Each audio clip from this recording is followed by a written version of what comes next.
अस्सलामुअलैकुम दोस्तों, क्या हाल है? सब ठीक हो? आज की वीडियो बहुत इंटरेस्टिंग होने वाली है क्योंकि आज की वीडियो में मैं आपको बताने जा रहा हूँ आप 525 MB कैसे फ्री में ले सकते हैं, वो भी जायज़ की सिम पर बिल्कुल मुफ्त में ले सकते हैं। जी हाँ दोस्तों, करना कुछ नहीं, आपने सिंपली एक छोटा सा काम है। आप लोगों ने एक एप्लीकेशन डाउनलोड करनी है, जैज़ वर्ल्ड। उसका लिंक मैं डिस्क्रिप्शन में भी दे दूंगा, वहाँ से भी आप उसे डाउनलोड आसानी से कर सकते हैं। तो दोस्तों, आप लोगों को करना क्या, इसे डाउनलोड कर लेना, उसके बाद ओपन कर लें। मैंने इसे डाउनलोड किया हुआ है ऑलरेडी, मैं इसे अब ओपन करूँगा।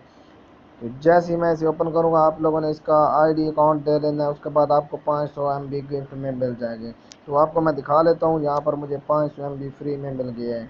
तो मैंने स्क्रीनशॉट ले लिया था क्योंकि मैंने इसकी पहले से ही आईडी बना ली। ये देख सकते हैं 500 MB फ्री में मुझे मिले हैं।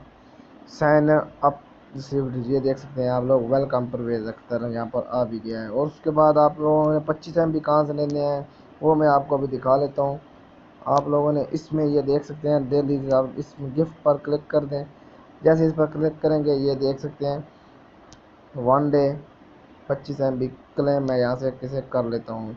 तो आप देख सकते हैं मैंने इसे 25 MB भी यहाँ से क्लेम कर ली है। तो आप यहाँ से डेली के MB ले सकते हैं बिल्कुल फ्री में। ये दूसरे दिन आप 50 ले सकते हैं, तीसरे दिन 100 ले सकते हैं, चौथे दिन ये देख सकते हैं यहाँ पर लिखे हुए हैं। तो मैं उम्मीद करता हूँ आप लोगों को वीडियो चलेगी होगी। वीडियो चलेगी है तो वीडियो को लाइक करें, कमेंट करें, शेयर करें। चैनल पर नया चैनल को सब्सक्राइब करें। Thanks for watching. फिर मिलेंगे, तब तक के लिए अल्लाह हाफिज़।